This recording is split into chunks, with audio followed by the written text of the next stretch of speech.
Bismillahirrahmanirrahim. Assalamualaikum warahmatullahi wabarakatuh.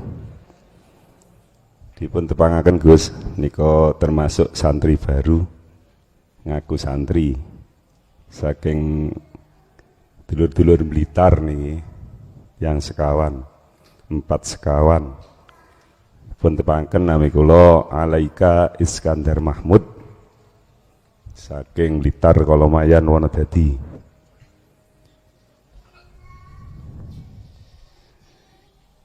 Ingkang apane Sukosewu niku, Pak? tebih Gus. Oh, tebih nggih. Jarak sekitar 20 kilo. Blitar Barat. Oh, Blitar Barat. Perbatasan Tulungagung. Nggih. Nggih, lanjut. Nggih. Matur nuwun nuwun. Ingkang perlu kula aturaken niki ngiras-ngirus curhat mumpung saged tinekdir rawuh wonten mriki. Tasih sepindah niki terus terang kula. Nggih. Yang kedua, kula niku dugi langsung manggen wonten niku pas kebetulan jenengan nerangken tentang Rosyid nggih, mursyid. Nggih. Ingkang kula tangletaken mursyid ingkang hakiki ingkang sejatosipun tu mursyid ingkang bagaimana nopo ingkang manggon teng pribadi piyambak sesuai dengan kecerdasan ilmu nopo butuh mursyid ingkang bimbing dumateng perjalanan akhirat. Keranten nopo teng tanggi dusun kula niku wonten pondok ingkang nerangaken wonten tarekah ngapunten nggih. Tarekah Qadiriyah lek mboten gantu niku nyebataken bilih lek mboten saged usul utawi pinanggih dumateng Allah kon ngeling-eling guru mursyid ngoten. Nggih. Niku nyuwun penjelasanipun. Nggih. Matur nuwun. Dina Siratal Mustaqim. Assalamualaikum warahmatullahi wabarakatuh. Waalaikumsalam warahmatullahi wabarakatuh. Masalah mursyid. Oke. Wis kesempatan tak jawab. Entek-entekan niki. Merujuk di dalam surah Al-An'am ayat 79. Wis. Kupingmu sing kopoken niku ya. Cekne ilang kopoke. Iki lho cukul bati lho. Cekne ilang. Jadi ngapunten Kang Kadah. Sebelumnya saya minta maaf. Bila mana ini kok siji persepsi mohon maaf. Sadurunge njaluk sepura. Iku etika saya seperti itu. Dalam hal mursyid hakiki.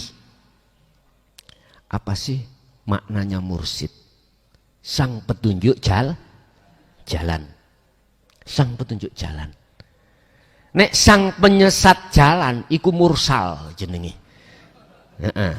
Sang petunjuk jalan berarti mursyid. Atau bisa dikatakan guru. Oke. Guru iku kudu iso digugulan ditiru. Guru ya macam loro. Ana sing nyelungkrakno nang sumur terserah. Jadi arek saiki guru kencing berdiri, muridnya mesti kencing berlari. Iki nambah nemen iki. Berbicara tentang mursyid, tinggal kita mandang dari sisi mana. Sisi dohir makhluk, apa sisi batin Allah. Terserah. Tadi saya katakan siapa sih mursyid? Tugasnya adalah memberikan petunjuk, menghantarkan jenengan, membimbing Anda untuk menuju dan bertemu Allah. Kalau kita memakai kacamata dohir, mesti nuduh makhluk. Mesti.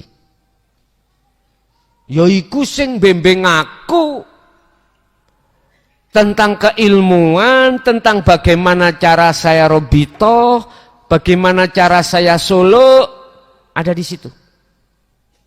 Makhluk. Coba dibuka dalam surat Al-Qasas ayat 56. Surat Al-Qasas ayat 56. Iki sebagai kunci jenengan iki bermursid terhadap siapa. Kalau kita bicara dan kacamata dari makhluk, otomatis Anda menuduh mursid itu yang membimbing ilmu tauhid, mengarahkan jenengan ilmu tentang zikir yang bagaimana, bahkan ketika jenengan suluk, robitoh itu pasti diarahkan pada makhluk. Wis gak kadik gak. Akhirnya mungkin dalam salah satu ajaran tentang masalah robitoh ketika jenengan mau suluk menghadirkan wajah guru. Itu pasti. Dengan alasan kau akan bisa sampai pada Allah lewat Rasulullah, ini lewat aku. Karena aku mursidmu. Ojo ngomong enggak tak tabok. Amin. Karena aku juga ngalami ngoten iku kian. Lho nggih, estu. Bahkan foto mursid saya secara makhluk itu tak deleh ning ngarepe imaman. Ning tak templek nolong tembok. Karena mursid saya juga mengajarkan supaya saya berobitoh membayangkan wajah mursid saya. Untung mursid saya gak wedok. Kok wedok mungkin tak rabi bisa.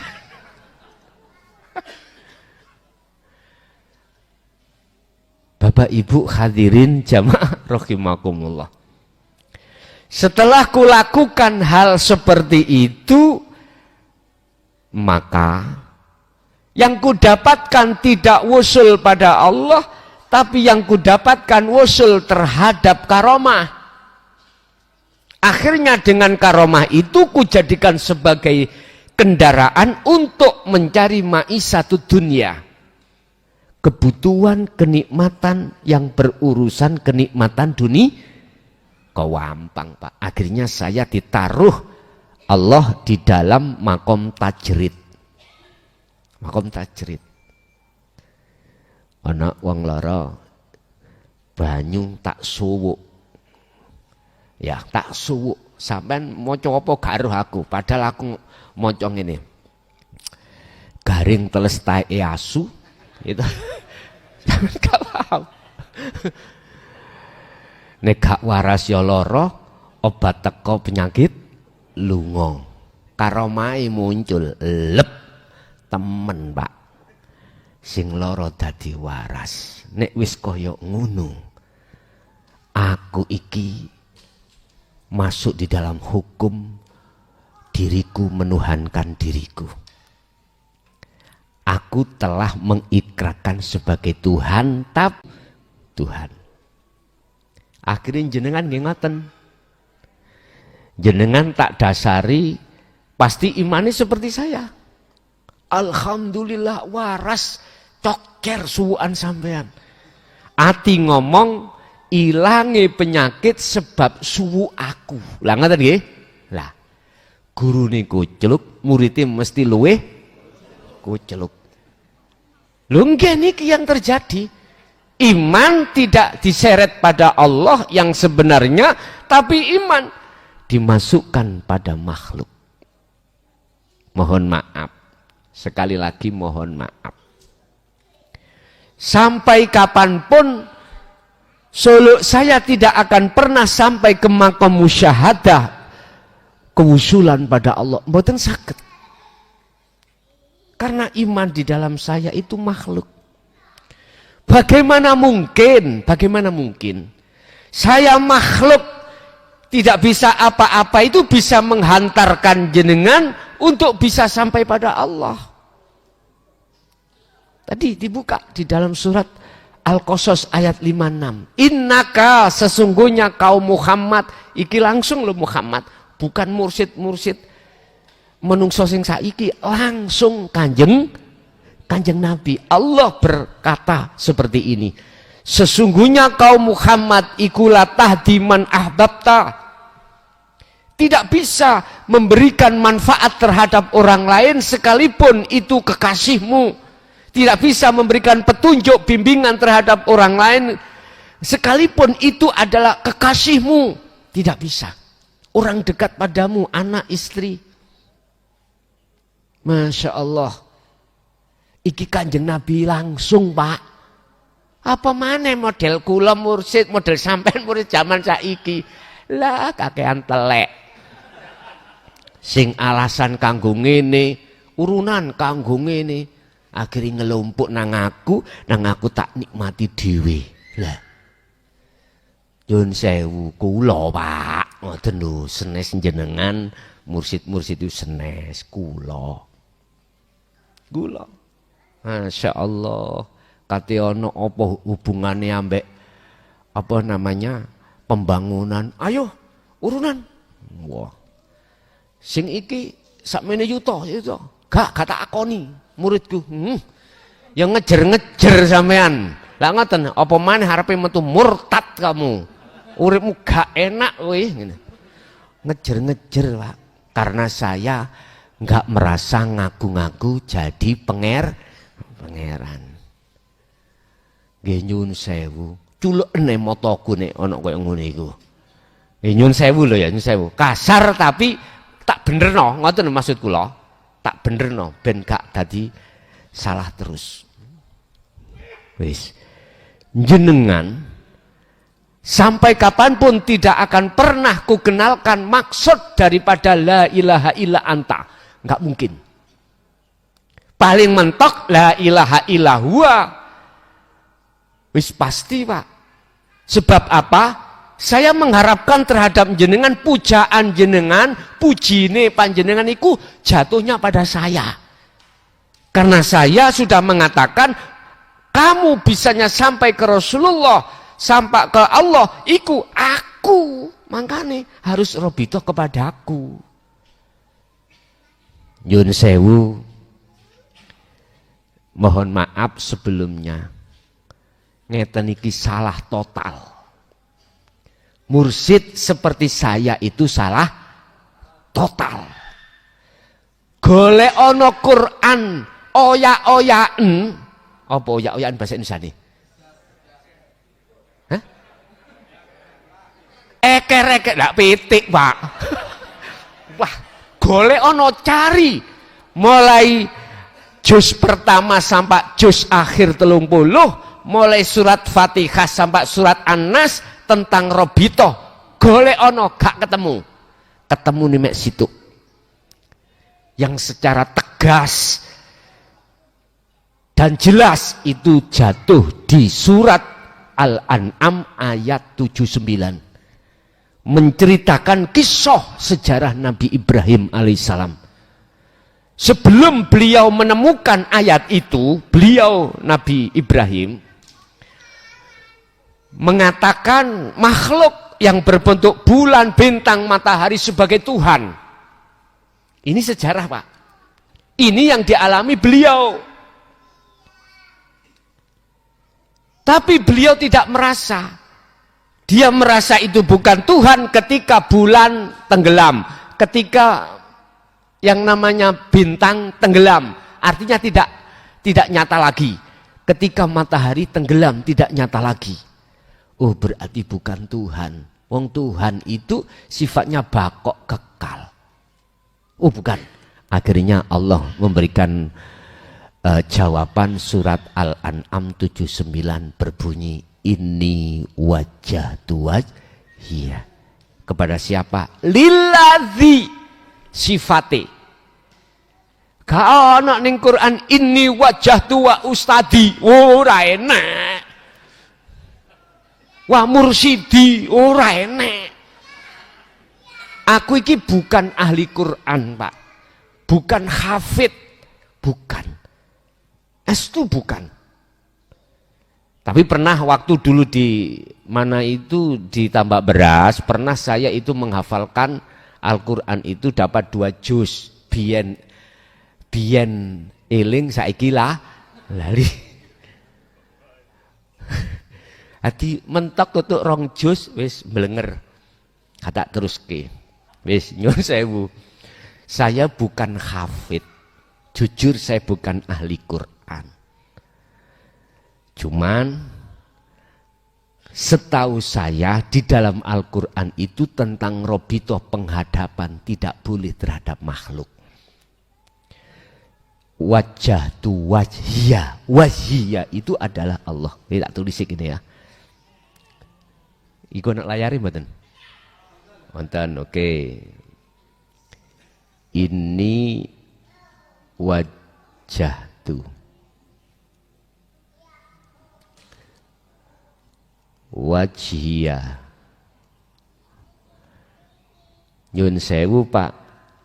Iki makhluk aran roh. Iki kholik aran Allah. Nabi Ibrahim itu tidak dikatakan golongan yang menyekutukan Allah lagi, alias imannya sudah benar tatkala ruhnya itu sudah menghadap terhadap wajah Allah. Sifatnya Allah lilladzi fataras samawati wal ard. Dialah yang menciptakan, yang memiliki, yang menguasai apa? Fatoros samawati wal ardo. Samawat wal ardo. Langit dan bumi dan seisinya semuanya. Berarti dunya saisine iki kabeh. Langit bumi ini jasad sak rohaniahnya itu yang menggerakkan adalah Allah. Oleh beliau menghadap hanifan sungguh-sungguh. Artinya jenengan oleh zikir kudu sungguh-sungguh. Di dalam Sirul Asrar. Artinya sungguh-sungguh, mohon maaf, lepasen keakuanmu dalam hal berzikir. Yang bisa zikir itu sapa? Yang menzikirkan jenengan itu sapa? Jadi keakuan kita yang berzikir harus lepas. Keakuan kita, mohon maaf, dalam hal berkholwat, dalam hal bersolo, itu siapa? Keakuan kita, lepasan. Itulah kalau sudah pelepasan disebut ini wajah tuwaj hiya. Hanifan dengan sungguh-sungguh. Setelah itu sudah berlaku dalam dirimu dengan istiqomah, diteruskan ayatnya wama ana minal musyrikin. Dan saya tidak termasuk golongan orang yang menyekutukan Allah pun. Ini letaknya robitoh. Jadi nyun sewu Pak. Setelah kita mengenal dzikir Sirul Asrar, robitoh sampai ikut terhadap Allah yang menguasai terhadap apapun. Sebetulnya guru mursyid kita mengatakan debno wajahku itu sebetulnya bukan wajah makhluk. Sebetulnya gitu. Entah fakta di lapangan apakah begitu. Hidup yang menguasai guru kita itu siapa? Allah toh? Itu loh maksudnya. Itulah maksudnya guru sejati kita, mursyid sejati kita. Yaitu Allah. Bukan makhluk. Makanya dulu mengatakan robitohmu itu hadirkan wajahku. Itu maknanya wajah Allah. Bagaimana mungkin kita akan bisa menghadap ke wajah Allah di situ? Lah wong ilmunya itu nol bodol. Pengetahuan untuk di situ dilepaskan. Enggak iso. Mangane biyen iku murid iku koclok-koclok. Gurune wis isyarah oleh maringi, muridé dedel. Ya wis. Tahu dedel Pak ya? Ya mudah-mudahan dulu itu hanya berisyarah saja sampai sekarang. Mudah-mudahan. Tapi aku yakin kalau para mursyid itu sudah sampai puncak makrifat, ya, membimbing muridnya di thariqah, aku yakin dia akan mengurai daripada maksud la ilaha illa anta dan la ilaha illa ana. Mesti. Karena apa? Itu disampaikan hanya di dalam ruang khusus. Artinya khusus, ya kita-kita itu yang muridnya sendiri. Sementara orang lain nggak mungkin dibuka. Dibuka pada muridnya aja. Itu kalau memang betul-betul si mursyid pada umumnya sudah sampai puncak makrifat Allah. Sebab nyuwun sewu, bagaimana mungkin saya sebagai mursyid yang kau terko mursyid bimbing awakmu bisa sampai pada Allah, orang saya buta pada Allah. Ikulah anggapanmu aku makrifat, padahal enggak. Bagaimana mungkin saya buta menuntun orang buta bisa sampai pada tujuan? Enggak mungkin. Sing iya jelungup nangone jurang karo. Nek karo tok wong loro gak apa-apa, rombongan, Pak. Mak geruduk. Ngapa bahasa insane mak geruduk iku? Allah ya Karim. Jadi mohon maaf gak connect. Menurut pandangan saya kalau Robitoh itu terhadap makhluk dengan dasar gitu tadi, Al-Quran itu tadi nggak ada, Pak. Dalam setiap ayat yang menjelaskan terkait masalah Robitoh itu harus pada makhluknya. Entah kalau ada ijma' qiyas loh, Pak ya. Ijma' qiyas setelah Al-Quran dan Al-Sunnah. Setelah As-Sunnah adalah ijma' qiyas. Isinya ijma' qiyas makola-makola. Pendapat si A, si B, si C dituangkan di dalam kitab. Iku ijma' qiyas. Nggih, mohon maaf kalau itu ijma' qiyas. Mohon maaf. Sekarang aku tanya, lebih sah mana ijma' qiyas dengan Al-Quran? Ya udah, jawaban dewe-dewe. Kita akan bermakola manakala itu tidak tabrakan dengan Al-Quran dan As-Sunnah. Monggo. Terutama yang kita jadikan pegangan atau hujah adalah Al-Quran terlebih dahulu. Bagaimana Al-Quran berkata tentang masalah Robitoh. Ini mohon maaf loh Pak ya, mohon maaf. Dulu memang kami juga ngalami seperti jenengan, disuruh berobitoh terhadap wajah guru atau mursyid. Belum pernah mendapatkan wejangan la ilaha illa anta, zikir sirul asrar, belum pernah. Akhirnya jatuhnya iman saya yang bisa memberikan petunjuk, yang menghantarkan pada Allah adalah guru memang. Tapi di situ ayat surat Al-Qasas tadi malah iki langsung Rasulullah. Sesungguhnya kaum Muhammad ikulah tahdiman ahbabta, tidak bisa memberikan petunjuk terhadap orang lain sekalipun itu orang dekatmu. Nyun sewu Pak, laksana makhluk, mursyid makhluk bukan? Makhluk toh? Oke, tak ibaratno korean. Terus kita sebagai murid rokok. Bagaimana mungkin korean bisa menolong pada rokok? Lah korean ini gak iso nolong dirinya sendiri. Pak, muru pole. Ya meneng. Olehnya bisa menyala. Ada pihak ketiga. Itulah maksudnya Allah.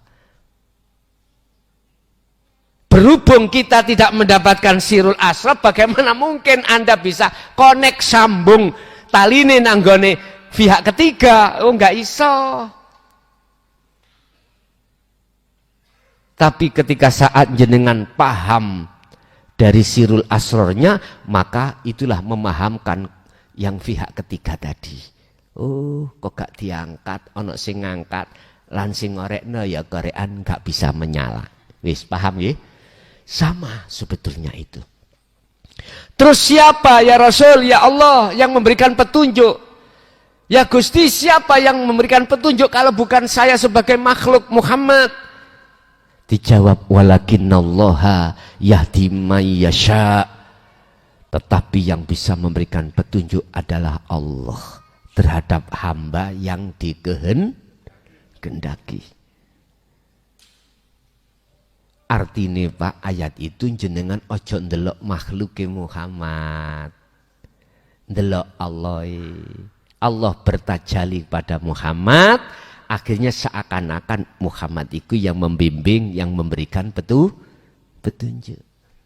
Ojo ndelok Qur'an bos, ndelok pihak ketiga itu yang bertajalli terhadap Qur'an ini, artinya ada karep ngorek. Makanya betul mayyasha, mereka yang dikehendaki. Siapa yang dikehendaki itu? Kalau kita mau ngomong ciri-ciri yang dikehendaki, dia pertama yastami'unal qaulah, mendengarkan ajaran Allah di jalur dinul haq dan diterima. Lalu ada greget ngerespon hatinya untuk mengamalkan dengan istiqomah. Itulah ciri-ciri mayyasha, orang yang dikehendaki. Jadi mursyid hakikate adalah Allah. Bahasa tak omongno sebut Allah. Hidup yang ada di dalam mursyid dohiriyah. Tapi duduk mursyid dohiriyah itu yang bisa memberikan manfaat atau petunjuk.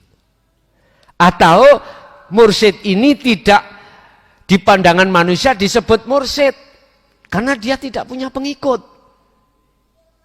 Dia paham tentang itu, jenengan mendekat dan berguru. Akhirnya ilmu amal istiqomah jenengan dapatkan, yaitu walaupun dia itu tukang pemulung, walaupun dia itu di mata masyarakat orang dikatakan orang yang jelek. Tapi di mata Allah, ahwal keadaan hatinya selalu koneksi pada Allah, yang orang lain aja yang tidak tahu. Begitu. Allah meletakkan kekasihnya seperti itu, tidak hanya selalu tiap saat dan waktu ngalor ngedul jubahan, ngalor ngedul nyengkelit serban, kopiahan. Ndak. Kadang-kadang kekasih Allah diletakkan Allah sebagai pedagang, sebagai pemulung, pejabat.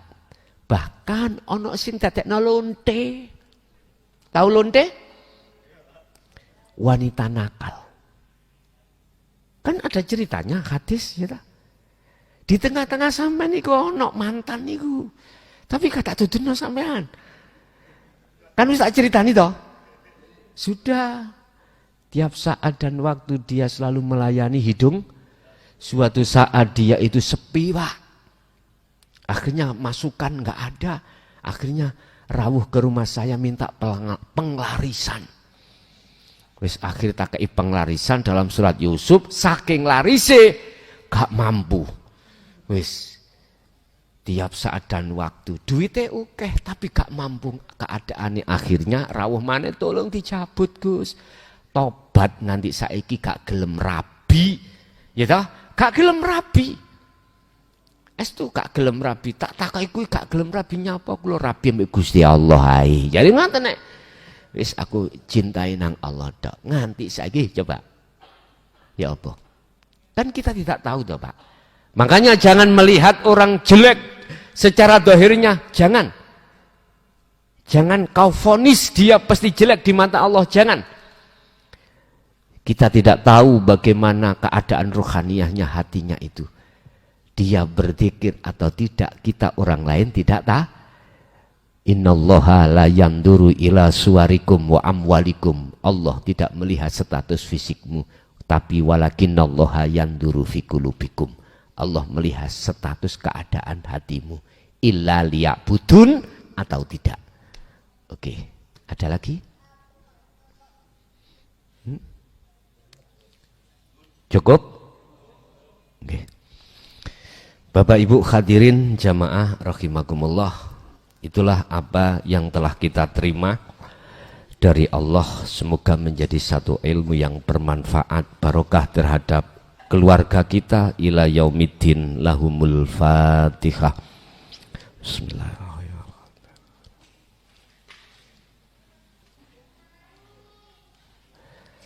Akhirul kalam, assalamualaikum warahmatullahi wabarakatuh.